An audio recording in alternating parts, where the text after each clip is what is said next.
yes hay kan thla zo to a yếm ta boy mai ni hay sarpok akhu le ya silo cho to ni you see how engine ko chung mu du tan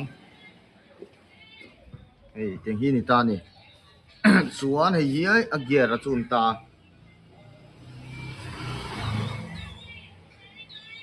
hei ai hei hi under washer ane poi mo khop me mi under washer hi poi zong ane ya el pen ke sai ane kan mu ai lama hian ngor o ti zong hi ki long nge hei hi a poi mo na chan chu hei a se phi helam zonga wo tu hi in ta chu kan an chin pum hian hei lo chet tel chuan an tin nan he ti zong ang te mo ong mo lo om hi chuanin he ti zong ang ten ôi zong là vào mi zong gear da bui vek zela chu gear tang ti te gear thak thilo te ka siam thei thin ni hi vodo na hi thim phurangai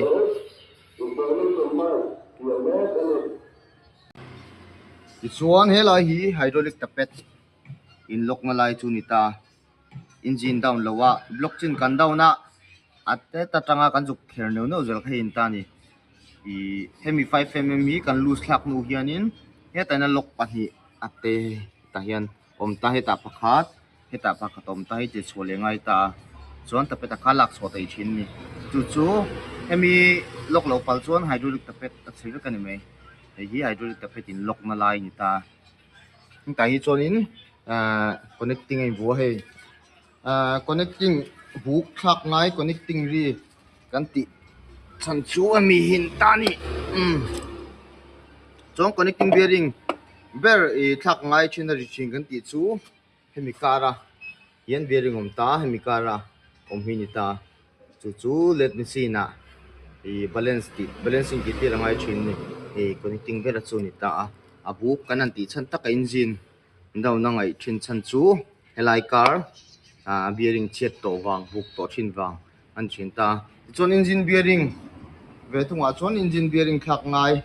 an ti thina chuan an thak thina chu engine bearing a chuan helam pang hi thak ngai thin ta lai bearing hi thak ngai a chuan helama hian connecting luna bi kan khan i chu engine bearing ber ari thin thak ngai anga chuan ngai helai bearing hi thak ngai bok thin engine bearing thak ngai han ti chuan a drain na ta ve thung hi hei amain hei amain an ta amain drain na tan ta hei stainer hi ofil tarang dau kan ti to khai hi bal lo form tu hi stainer an ta chu chui chung la mom dan chu teng pon om ta ni henam pang hi drain na chuan helai mi ve thung hi chu kick bearing ani mai ta kick bearing kan ti kick gear ni chu i kan kick che kan nei hei in thoi vu ta chuan gear a kan khika a phi dor zel chan chu hei gear a lom to thin ta gear a hi chu hei an thutel to wang khang kha khan a phi dor zel ani hei chuan a kick gear ania adang han poi mo do nga chuan helai mi hi poi mo khop mai hi gear valu pheina ni ta ni anai hi chu a chung lam pang khu bearing hei bola hi bola kan ti chu lai kal phei hi kan che tin thi dan turin a chedu khop mai a elam panga pom tho ta min sap le sap hai nom ve ta chu hemi lo chiat chuanin an ha to ber chu gear kan thak zonga pop zelang chi te khating chi te le gear thak har han ting chi te khating te ka om thin ta khating a khan hela hi lo chevek to thin ni chu tinga chiat chuanin a crankcase sei lo tel to phei chuanin crankcase to pathak ngai thina amai ro chu crankcase a tel lo chuan min ni dil bearing a chau hi thak thei bok ani ni dil bearing khan khami chhilu tu kha kan thlak wat lo kha chuanin khatinga om to kha chuna crankcase ku ai zau vak thina chu ani dil bearing chaw an thlak bo khanin adik thei to ngai lo wang khan crankcase to pathak ngai thina khating kan bike kan gear kan thlak ruala dik lo do omani kha chuanin mechanic a hriate ron vat hi a fu ber ani hang do khani mai engine ko chunga chuanin you see tlemina pui tham do la ka engine ko chungi pui tham an ti la engine dong po hi thì rất serious sau tây chu anh rem nếu nó ngay phát ông là wa UC chu te min ai kia te po anh rem thật ngay cái này à chu kia kan rem thlai ka chu kan video ma salam pang a hang kalau dalam to thok wang khanin an da non tu tlai ka chuanin he chu kalau ti lang to che lova ti khan engine ko chung thì kan enge engine ko chung hianin na tho thì kan set thei nang khanin kan set thiam thei dan turin kalau soi yani em chuanin nei stain a hi poi mo khop mai a thì all kan thlak hianin kan thlak khat phei chuanin kan thlak jing poni thawang chu stenary hon tel nge hi fu ber ani a chan chu all filter ang da wan ti kha khu ta hian a filter a khawm ta i ti khain focus che a filter ang khawm ta chuan omzia chuanin all pump kal dan hi kan start che hian a first a hian stainer hian a kal thaber zel ani i stainer tang hian tin ein supply call so thin ta chu oil bal engine chung balang chi te cutting engine bal zong zong kha heta na tlavek zel ta chu a stainer hi a lo bal tolu to ka chuanin oil pump thleng khana ti boi thin ta a chung lampang hei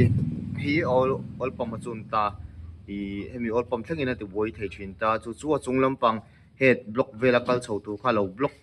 zela kha khanin tapet fail te engine noise head noise sang si te khateng ti ka siam du khop mai hei tam tak engine noise som anti ang zero ka adjust tur lo kal te poi kanan hong china i oil pump chak lo lu tu kanga te yan sen ra kanan rin hian i bal engine chung bal hian alone no nem trin khop me chu kanan ti fai that nu hi chuanin oil pump hi thale mai zela oil pump chak lo wa te hian hemi oil pump ringo ti fai lo hian a seiner hi check tel hi fu khop me ni oil filter ang dau che hianin ana thoin ya oil filter a bal kon oil pump thei lo wa teng box chu ni chu wang chuan oil kan thlak pa in a stainery hona ti fai thin tur ani a bal lu tu kha chuanin sei tong khan tapeta fel wa tang an ti khan ngan soi dau chin pum lai lo tiang le don nia chuan he tai chun he engma gas ke tom lo wa bon nei tok me tur ani ta hian eng gas ke teng mong lo ta chuan amai ro chu bon kan man hianin hemi engine chung charna ni chuan klema thadau lekin mang tel thin hila ani lo chuanin nam ve thin ani ti an bon khan an char that lo kha chuanin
bike a sokara hianin kan thak dona chu kan tin a hniam do don ni chu a stock in bu a hianin standard thei kan bu saka ei hi a lam bu tur ne standard thau sokar ho kan bu saka ni an ke sinang o a standard chu hi ni a ei ai sei dei lai me ni chu hela hi a bike hi a tin hiam do don ni hei hi classic TV la te thunderbird TV la te po khan thak thin tho ta tle ma i sang ti tho lek dang kan seat kata in ma hian asri mi super thak hian in a bike in hiam du zo ka chu seat kat ti chuan in a sponsor pan vak ngam lo wang hian in hi thak lo wa hei po hi anung lampang hiam do do ni ai hiam le la du chuan in akate bo le in an hiam le do ni e a super thak ba ka hian chuai hiam le chuan yes sei kan thak zo to a hiam ta boy mai ni hei sarpok a khup le ya silo chok to ni vel chu ni amai ro chu helai get pi lo do to thina material hi chu lai get pi space zawa classic TV la chuan in an hnunga improve do hianin a shoot thei thina ni a chan chu a kele ama gat gap kha azim do wang khan in amai ro chu thunderbird ta te material anga tu chuan in ama gat gap azo wangin chu tingina simi me big lo ani poi tok to khop mai a looks po an hnung lam hiam boy mo so kan sticker point bel